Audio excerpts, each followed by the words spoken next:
I'm Amy, 28 years old, and I'm standing in the doorway of my childhood home watching my stepmother Judith scream about calling the police for breaking and entering. Her face contorted with rage as I calmly pulled out a document that would change everything. The property deed with my name on it made her face drain of all color. My stepbrothers Derek and Kyle came thundering down the stairs, ready to throw me out physically. But I stood my ground and spoke the words I'd been waiting 6 months to say. You have 30 days to leave my house. Before we dive into this wild story of betrayal and justice, I'd love to know where you're watching from today.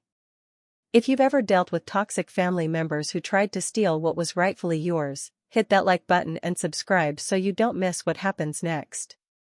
Trust me, this story gets so much crazier than you can imagine. Let's jump right into how my stepmother thought she could steal my $1.2 million inheritance and how I took it all back.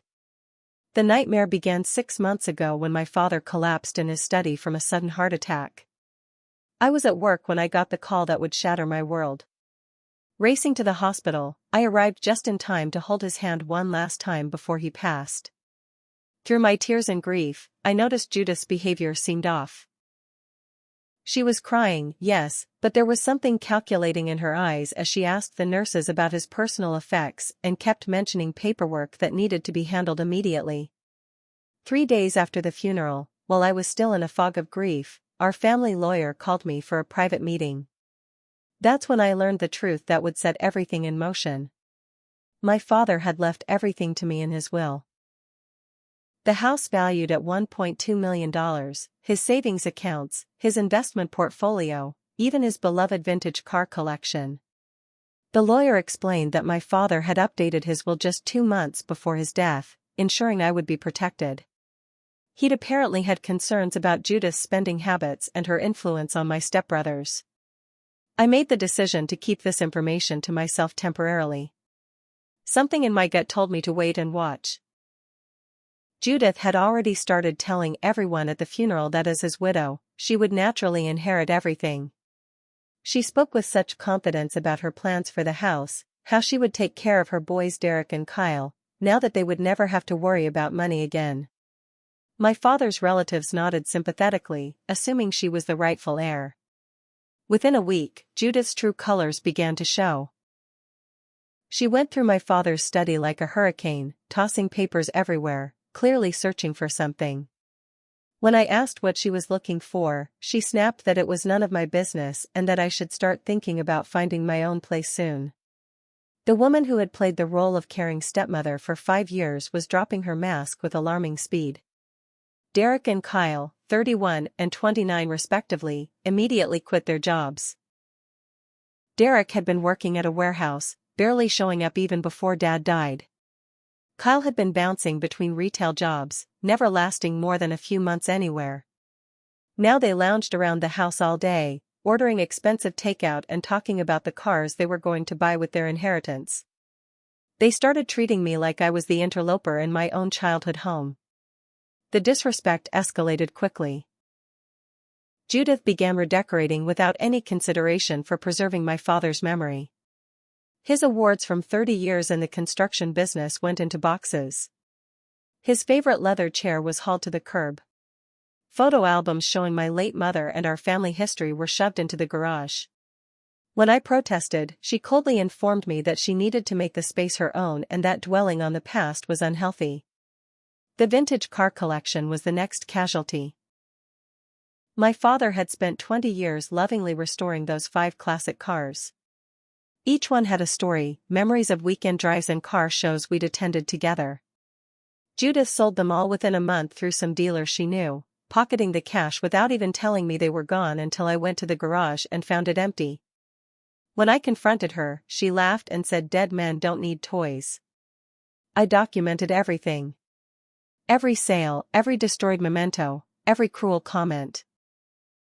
My phone became my secret weapon as I recorded conversations and took photos of items before they disappeared. Judith thought I was a weak, grieving daughter who would simply fade away. She had no idea I was building a case against her. The most shocking betrayal came just 2 months after we buried my father. I came home from work to find a strange man's shoes by the door and heard laughter from the master bedroom.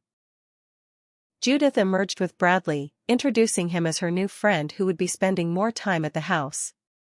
The disrespect to my father's memory was staggering, but I bit my tongue and smiled politely while memorizing Bradley's face and making a mental note to research him later. By the third month, Judith had fully transformed into the tyrant of the house. She assigned me chores like I was Cinderella, expecting me to clean up after her sons who treated the place like a frat house. She criticized everything from my appearance to my job as a financial analyst, saying I needed to aim higher now that I would need to support myself completely. The irony of her comments while she lived off my father's death wasn't lost on me. Then came the day that triggered my plans for revenge. Judith called me into the living room where she sat like a queen on her throne, Derek and Kyle flanking her like overgrown bodyguards. With a smile that didn't reach her eyes, she informed me that since I was working and taking up space in her house, I would need to start paying rent. $800 a month, due immediately, with 3 months of back rent owed for the time since my father's death. She actually had the audacity to say she was being generous, considering market rates in our area. That was the moment I knew it was time to stop playing defense and go on the attack. The night after Judith's rent demand, I caught her red-handed in my father's study at 2 a.m. The beam of my phone's flashlight illuminated her hunched over his desk with a pen in hand, trying to trace a signature from an old document. When she realized she'd been caught, she spun around with fake tears, claiming she was just going through memories of my father. But I'd seen enough. The document she was trying to forge looked suspiciously like a property transfer form. When I confronted her about what she was really doing, Judith's tactics shifted to gaslighting. She started telling people I was having a mental breakdown from grief. At family gatherings, she would pat my hand sympathetically and tell everyone how worried she was about my stability. She suggested to Aunt Linda that perhaps I needed professional help, that I was seeing things that weren't there and making wild accusations. Some family members bought into her act, looking at me with pity and suggesting I take some time off work to deal with my loss properly. The situation at home deteriorated further when Derek violated my privacy in the worst way. I came home early from work with a migraine to find him in my room with my laptop open. He was so focused on trying to crack my banking passwords that he didn't hear me come in. When I demanded to know what he was doing, he shoved past me muttering that his mother said I was hiding money that belonged to them. My laptop screen showed multiple failed login attempts to my investment accounts. Kyle's invasion was even more brazen. I woke up one night to sounds from my room down the hall. Creeping to my doorway, I watched him rifling through my filing cabinet, pulling out tax returns and bank statements. He was taking photos with his phone of every document. When I flipped on the light, he didn't even have the decency to look ashamed. He claimed Judith had asked him to look for my father's life insurance policies, as if that justified breaking into my locked filing cabinet at 3 a.m. That's when I knew I needed better surveillance. I ordered a set of discrete cameras online and spent my lunch break the next day installing them in key areas including my room, the hallway, and most importantly, my father's study. The cameras were motion activated and uploaded directly to cloud storage. Within days, I had footage that would make any lawyer salivate. The first major catch was Judith meeting with a lawyer whose reputation in town was less than stellar. Marcus Webb was known for taking questionable cases and using dirty tactics. I watched the footage of them in the study, discussing strategies to contest the will. Judith promised him 30% of the estate if he could make her the sole beneficiary. She claimed I had manipulated my dying father into changing his will, that I'd taken advantage of a sick old man. Webb seemed all too eager to take the case, assuring her they could paint me as a gold digger who poisoned my father against his loving wife. My best friend Vera, who worked at a reputable law firm downtown, reviewed the footage with me over secure video chat. Her expression grew more shocked with each clip. She immediately began documenting everything properly, creating a legal file that would stand up in court. She also advised me to gather more evidence, to let Judith dig her own grave deeper. The harder they pushed, the more desperate their actions, the stronger our case would become. Judith's smear campaign against me intensified. She invited different family members over every few days, poisoning them against me with carefully crafted lies. She told them I'd been stealing from my father's accounts while he was sick, that I'd refused to pay for better medical care because I wanted my inheritance sooner. The most painful confrontation came from Aunt Linda, my father's sister, who had always been like a second mother to me. Linda cornered me at the grocery store, her face flushed with anger. She accused me of taking advantage of my poor stepmother, of being greedy and heartless. She said my father would be ashamed of how I was treating his widow. I stood there in the cereal aisle, taking every harsh word without defending myself. It killed me not to tell her the truth, but I knew the time wasn't right yet. I needed more evidence, needed Judith to fully expose herself.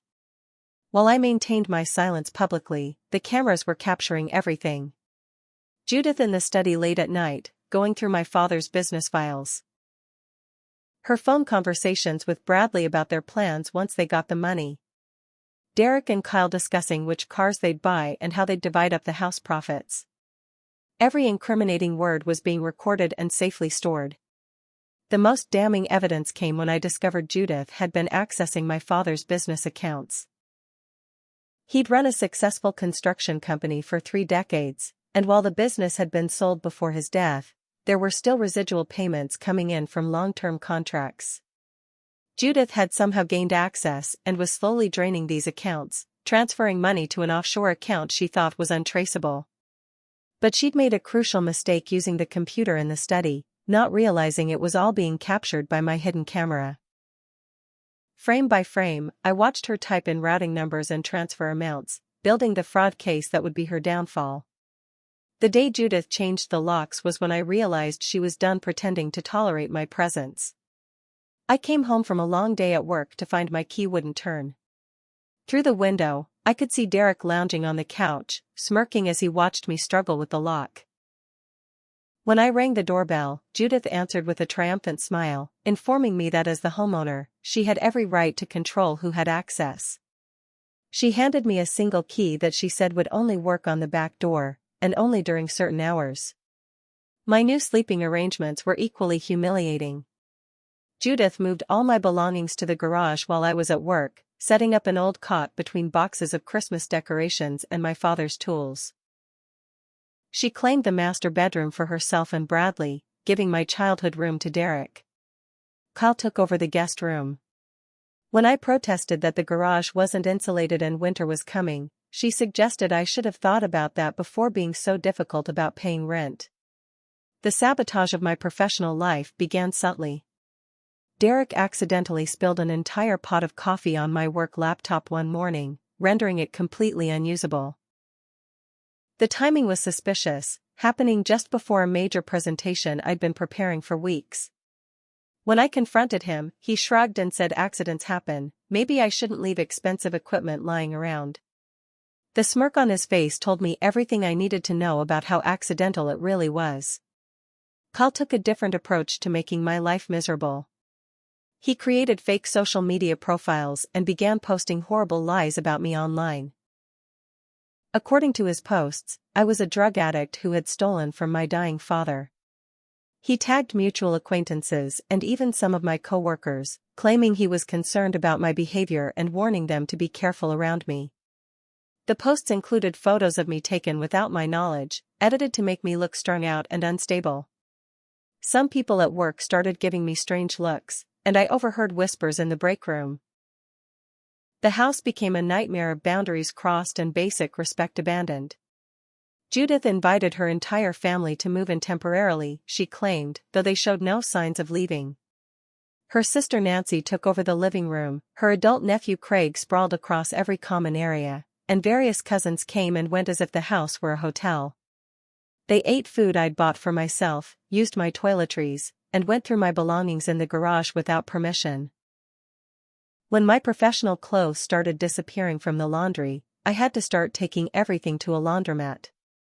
Bradley's presence added another layer of discomfort to the situation. He would make inappropriate comments about my appearance when Judith wasn't around, suggesting that a pretty girl like me could find better living arrangements if I was nicer to the right people. His leering made my skin crawl, but when I tried to tell Judith, she flew into a rage. She accused me of trying to seduce her boyfriend, of being jealous that she'd found happiness again. She actually told family members that I was throwing myself at Bradley, painting me as a homewrecker on top of everything else. My salvation during this period came from an unexpected source. Cousin Mark from my father's side had been quietly observing the situation.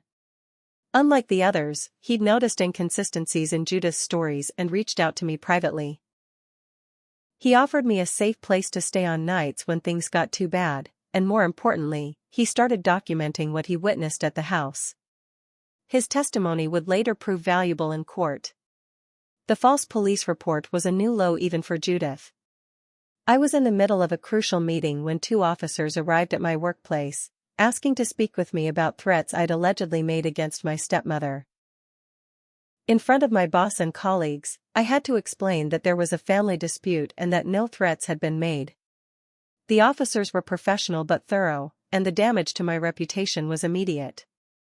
My boss called me in afterward, expressing concern about personal drama affecting the workplace. The harassment at work escalated when Judith began calling my office directly, claiming to be worried about my mental state and asking if I'd been showing up for work.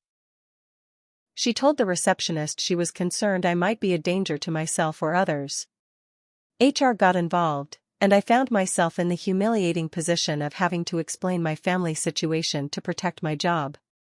They were sympathetic but made it clear that any further disruptions would result in disciplinary action. The financial pressure intensified when Judith increased her rent demand. She presented me with an official-looking document stating I now owed $1,200 monthly, plus alleged back rent totaling $3,600. When I laughed at the absurdity, she threatened to have me arrested for trespassing if I didn't pay within 72 hours. Derek and Kyle stood behind her like enforcers, cracking their knuckles and making it clear they were ready to throw me out physically if necessary. That night, sleeping in the freezing garage, I knew it was time to unleash everything I'd gathered. They wanted war, and I was ready to give it to them. Dara arrived at the house the next morning with a stack of official documents that would change everything. As a practicing attorney specializing in estate law, she knew exactly how to handle the situation. The eviction notices were perfectly drafted, giving Judith, Derek, Kyle, and all their assorted house guests 30 days to vacate the premises. She served Judith personally, making sure to do it in front of Bradley and her sons for maximum impact. Judith's reaction was volcanic. She tore up the papers and threw them in Vera's face, screaming that we couldn't evict her from her own home. When Vera calmly explained that I was the legal owner and had every right to remove trespassers, Judith grabbed a baseball bat from the closet and smashed the living room television, the coffee table, and several framed photos.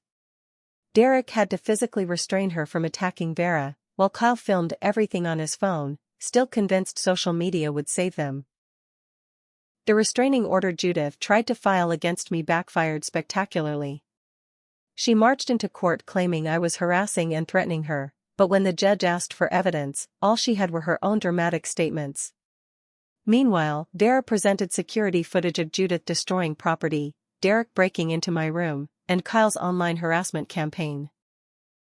The judge not only denied Judith's request but warned her about filing false reports and suggested she might want to seek her own legal counsel. Derek's attempt to intimidate Vera showed just how desperate they'd become. He showed up at her law firm during lunch hour, pushing past the receptionist to bang on Vera's office door. Security footage from the building showed him threatening to make her life hell if she didn't drop the case. What he didn't realize was that threatening an officer of the court was a serious crime.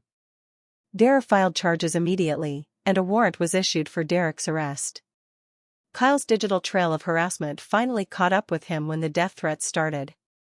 Hidden behind fake profiles, he'd escalated from calling me a drug addict to posting detailed threats about what would happen if I didn't leave the family alone. He described specific ways he would hurt me, times he knew I would be alone, and even posted photos of the house with captions about accidents that could happen. Each post was screenshot and submitted to the police, building a solid case for cyberstalking and criminal threats. Judith's legal maneuvering took an unexpected turn when she hired Marcus Webb officially and tried to claim common-law marriage rights to my father's estate. The problem was, common-law marriage didn't exist in our state, and even if it had, she couldn't overcome one crucial document. When Vera presented the prenuptial agreement Judith had signed 5 years ago, the look on Webb's face was priceless. The prenup clearly stated that Judith had no claim to any property my father owned before the marriage, which included the house. The revelation that I possessed a copy of the prenup sent Judith into a tailspin. She thought she'd destroyed all copies, not realizing my father had given me one to keep in my safety deposit box. The document was ironclad, drafted by my father's lawyer when he'd seen too many of his contractor friends lose everything in divorces. Judith had signed it willingly, probably thinking my father would never actually enforce it or that she could manipulate him into changing it later. Bradley's true nature was exposed when the private investigator I hired delivered his report. Bradley Morrison wasn't even his real name.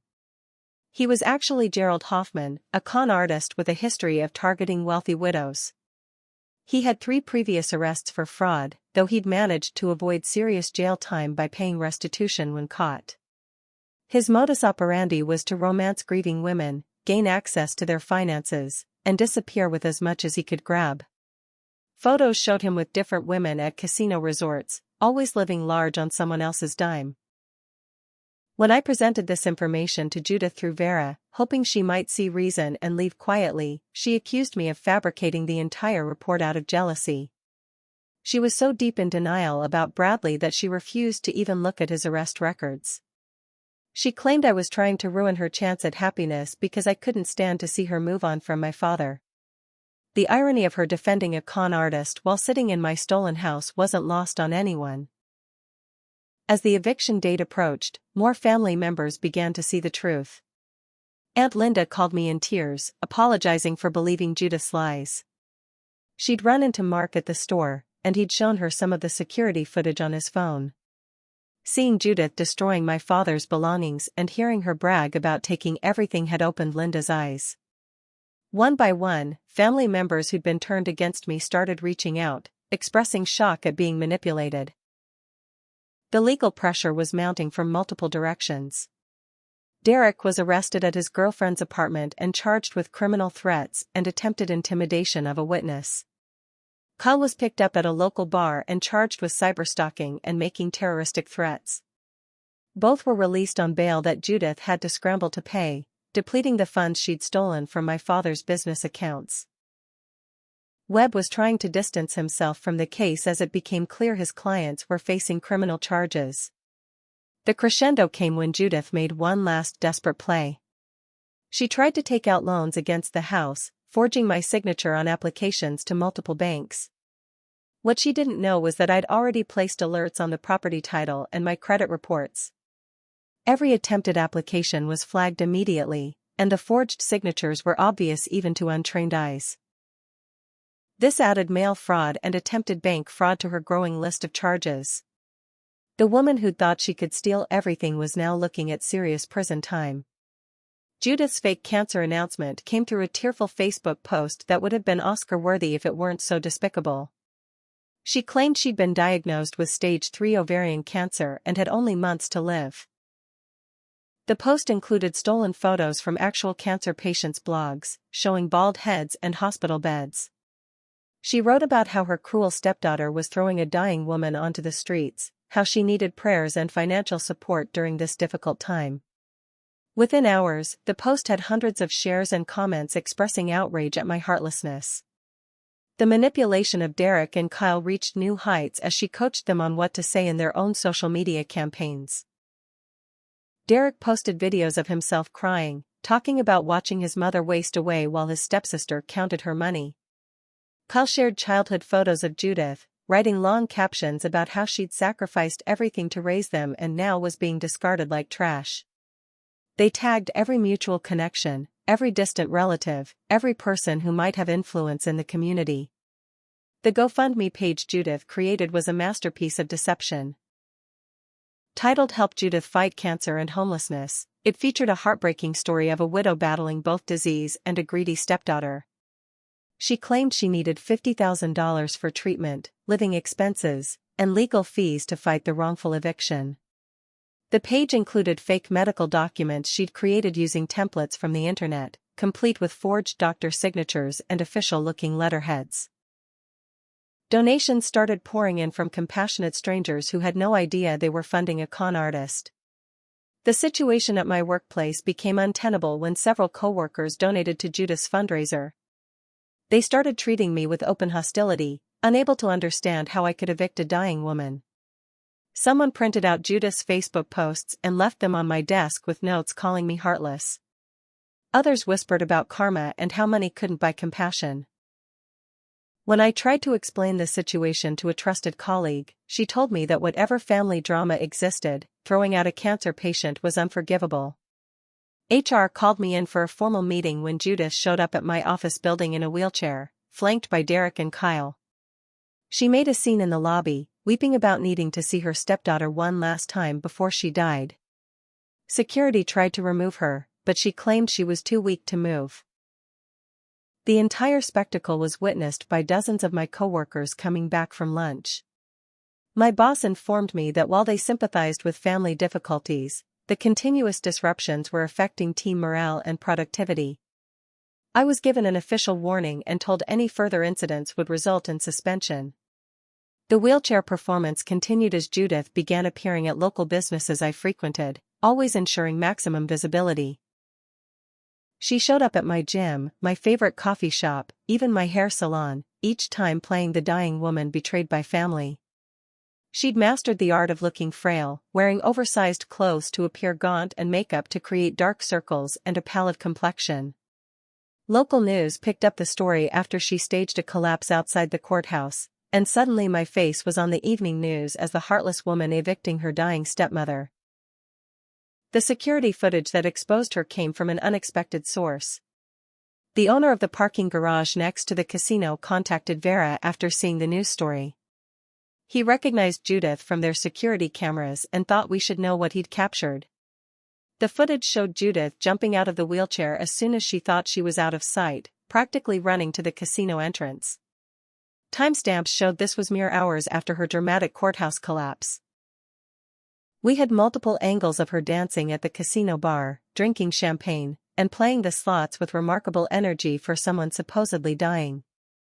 The private investigator had been tracking both Judith and Bradley's movements, and what he discovered explained the urgency of her schemes. Bradley had been slowly draining the money Judith had stolen, setting up his exit strategy. He'd convinced her to put funds in joint accounts for their future together, then systematically moved that money to accounts only he controlled.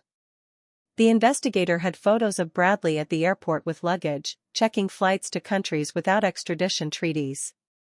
He estimated Bradley had already taken close to $100,000 of the stolen funds. When Derek got wind that the money might be gone, he broke into Judith's phone while she slept and discovered the truth. The text messages between her and Bradley showed him making excuses for needing more money, promising to meet her in Costa Rica once everything was settled. Derek's rage was captured on my hidden cameras as he confronted his mother, accusing her of ruining their lives for a man who was obviously scamming her. The family unity crumbled as Derek revealed the cancer lie to Kyle, who'd actually believed his mother was dying. Kyle's reaction was particularly volatile. He'd been posting heartfelt messages about his dying mother, had gotten a tattoo of her name, and had been genuinely preparing to say goodbye. Learning it was all a lie while he faced criminal charges for defending her broke something in him. The live stream he started was meant to expose me, but instead became his confession. He admitted to the harassment, the threats, even broke down crying about how his mother had convinced him I was the enemy. He revealed that Judith had been coaching them on what to say, promising them they'd all be rich once they got rid of me. The final straw came when Judith tried to flee with whatever money she had left. A neighbor caught her loading suitcases into a rental car at 3 a.m, obviously planning to disappear before the eviction date. When Derek and Kyle realized she was abandoning them to face charges alone, they both agreed to cooperate with prosecutors. The cancer charade was exposed publicly when Derek posted screenshots of his mother's text messages discussing her fake illness strategy with Bradley. The GoFundMe was shut down, and fraud charges were added to her growing list of crimes. The house of cards collapsed spectacularly. Local news ran corrections to their stories, interviewing the parking garage owner who'd provided the footage. Judith's supporters turned on her viciously, demanding refunds for their donations.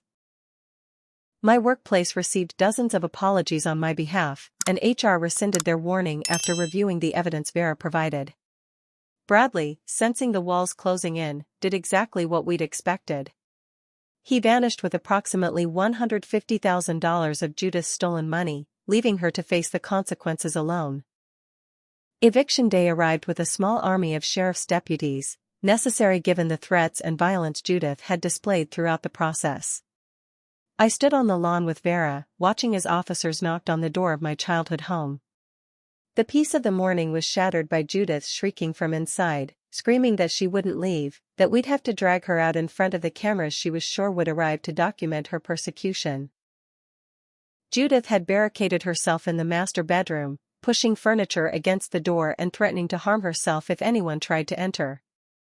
The deputies, experienced in these situations, calmly explained through the door that she was only making things worse for herself. They gave her multiple opportunities to leave with dignity, but she responded by throwing objects against the walls and screaming about her rights as a grieving widow. The negotiation went on for over an hour while neighbors gathered to watch the spectacle. Derek attempted a different strategy, claiming squatters' rights and citing laws he'd Googled that morning. He presented the deputies with printed pages from legal websites, insisting that his established residency gave him protections. The lead deputy patiently explained that squatters' rights didn't apply when there was a legal owner actively evicting them, and that his mother had been given proper notice. Derek's confidence crumbled as he realized his internet law degree wouldn't save him. Kyle, ever the social media addict, decided to livestream the eviction to garner sympathy. He narrated dramatically to his phone, painting himself and his family as victims of a cruel system that favored the wealthy. He claimed they were being made homeless just before the holidays, that his sick mother was being thrown out like garbage. What he didn't realize was that many of his viewers had already seen his earlier confession stream and were calling him out in real time for his lies. The comment section became a brutal reality check as people reminded him of his threats against me. The neighbors who had gathered were initially sympathetic to Judith, some having donated to her fake cancer fund. However, as she emerged from the house screaming obscenities and making wild accusations, opinions shifted. She pointed at me, calling me a murderer, claiming I'd poisoned my father for his money. She said I'd seduced the judge, bribed the police, and orchestrated an elaborate conspiracy to steal her rightful inheritance. The deputies had to physically restrain her when she lunged toward me, spittle flying as she promised I'd pay for what I'd done. When Vera stepped forward to hand the deputies a folder of evidence documenting all the crimes committed in the house, Judith's demeanor changed. The folder contained printed screenshots of the forged documents, the fraudulent loan applications, the stolen business funds, and the fake cancer claims. As the lead deputy flipped through the pages, his expression grew increasingly grim. He radioed for additional units, explaining that this was now a crime scene and evidence needed to be preserved. The physical altercation between Judith and her sons erupted when Derek demanded to know where the money was. He grabbed his mother by the shoulders, shaking her and screaming about the funds she'd promised them. Kyle joined in, accusing her of ruining their lives for a con man who'd played her like a fiddle. Judith fought back, scratching at Derek's face and kicking at Kyle, screaming that they were ungrateful bastards who'd turned on her just like everyone else. The deputies had to separate them, adding assault to the charges they were documenting. As furniture and belongings were removed from the house, Bradley's absence became the elephant in the room. Judith kept checking her phone, clearly expecting him to arrive like a knight in shining armor. When Derek mockingly asked where her boyfriend was, she insisted Bradley was arranging bail money and lawyers. Kyle laughed bitterly, showing her Bradley's social media profiles that had all been deleted. The realization that she'd been abandoned by the man she'd sacrificed everything for finally broke through her delusions. The confession came in a moment of raw fury. As deputies carried out the last of her belongings, Judith turned to me with eyes full of hatred. She admitted she'd never loved my father, had married him specifically for his money. She'd spent 5 years pretending to care, playing the devoted wife, all while waiting for him to die. She bragged about small cruelties, how she'd thrown away his medications to hasten his death, how she'd isolated him from friends who might have influenced him. She revealed that the prenup had been her biggest mistake, signed in a moment of overconfidence when she thought she could manipulate him into changing it. The crowd of neighbors gasped at her revelations, some recording on their phones. Judith didn't care anymore, her mask completely shattered. She detailed how she'd planned everything, from introducing Derek and Kyle as loving stepsons to gradually taking control of household finances. She'd researched inheritance law, consulted with shady lawyers before my father even got sick. His sudden heart attack had actually disrupted her timeline, happening before she could implement her full plan to get power of attorney. What she didn't know was that my father had been aware of her true nature far longer than she realized. As she ranted about her clever schemes, I thought about the letter waiting for me in his study, the one I hadn't been able to bring myself to read yet. He protected me even from beyond the grave, ensuring his will was ironclad and the prenup was safely duplicated. Her confession, witnessed by dozens and recorded by many, was just adding more evidence to an already overwhelming case against her. The final moments were pathetic rather than dramatic. As deputies prepared to transport her for booking on the fraud charges, Judith made one last plea. She dropped to her knees in front of me, suddenly tearful, begging for mercy. She claimed mental illness, grief-induced psychosis, anything that might excuse her behavior. She promised to leave quietly if I'd just drop the charges, swearing she'd never contact me again. When I remained silent, she switched back to threats, promising I'd regret this day for the rest of my life. Kyle was arrested on his outstanding warrants, his live stream ending abruptly as deputies took his phone as evidence. Derek tried to flee but was tackled in the front yard, his escape attempt adding evading arrest to his charges. The last I saw of them, they were being driven away in separate patrol cars, still yelling at each other about whose fault this was.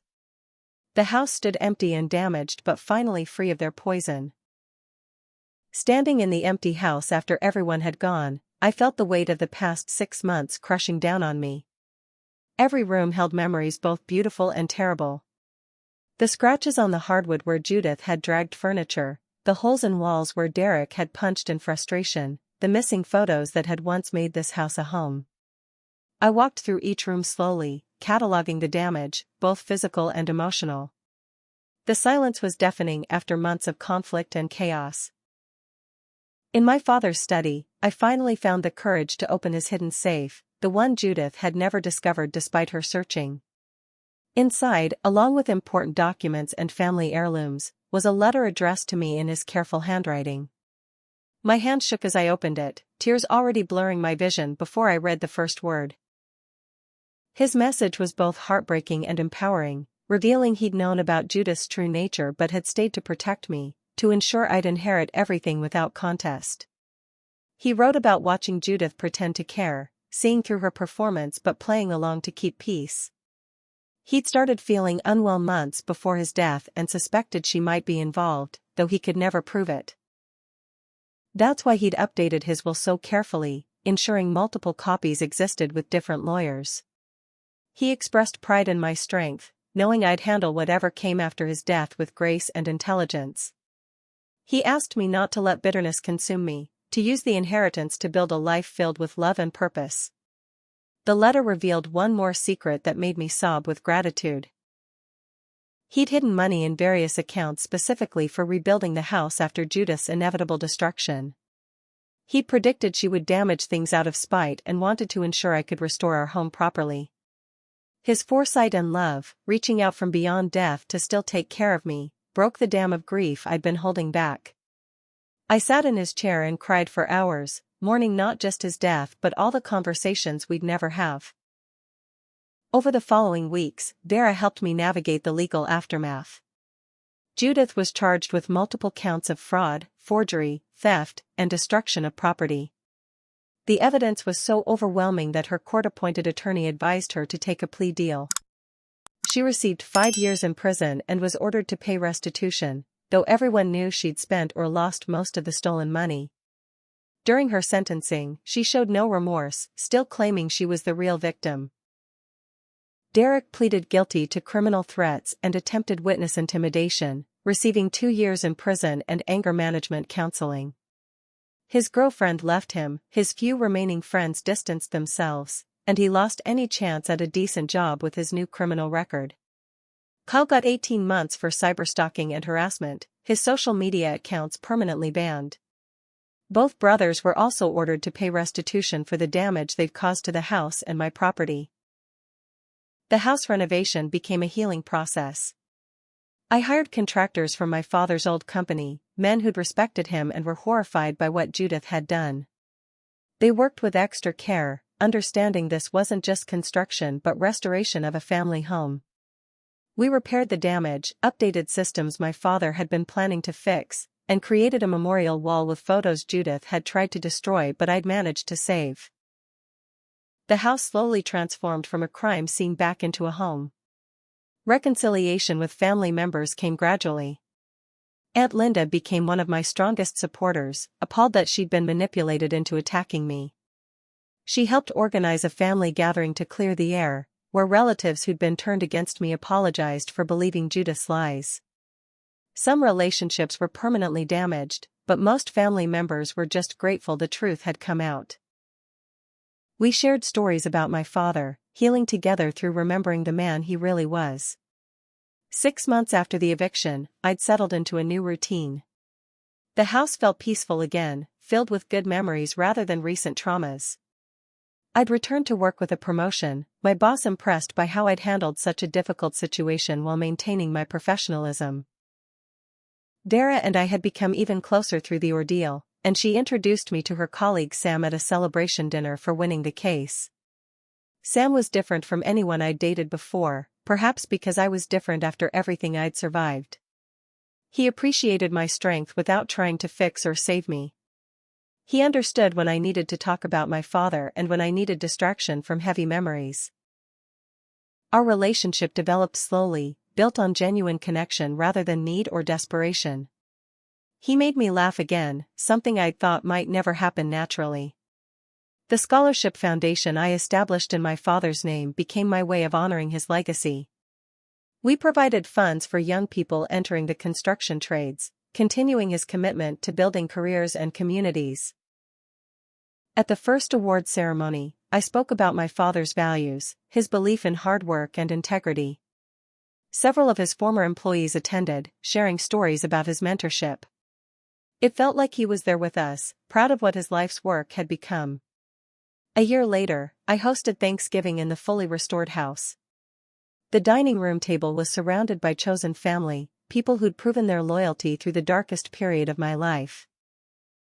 Dara and her husband, Mark and his family, Linda and other relatives who'd stood by me, new friends who knew my story but saw beyond it. Sam helped me cook, wearing my father's old apron and filling the kitchen with laughter. The house rang with genuine joy, something that had been absent for too long. As we went around the table sharing gratitude, I thought about the journey from that horrible day when Judith demanded rent to this moment of peace. The money had never been what mattered most. It was reclaiming my father's legacy and my own life from those who would destroy both for greed. I'd learned that family isn't just blood but the people who stand with you when standing is hard. The house my father built had survived attempted destruction and emerged stronger, just like his daughter. Looking around that table, I offered my own gratitude for my father's wisdom and protection, for friends who became warriors on my behalf, for the strength I'd found in myself when tested. This house was more than walls and memories now, it was proof that love and justice could triumph over greed and deception. My father's house was finally a home again, filled with the family he would have chosen, honoring the man he was rather than the lies told about him. That was the greatest victory of all. Now I'm curious to hear your thoughts. Have you ever dealt with family members who showed their true colors after a loss? How did you protect yourself while still trying to maintain relationships? Drop a comment below sharing your experience, and if this story resonated with you, please hit that like button and subscribe for more stories about overcoming family betrayal and finding justice. Share this with anyone who needs to hear that standing up for yourself isn't cruel, it's necessary. Thank you for listening to my journey, and remember that sometimes the hardest battles are with those who should love us most, but surviving them makes us stronger than we ever imagined possible.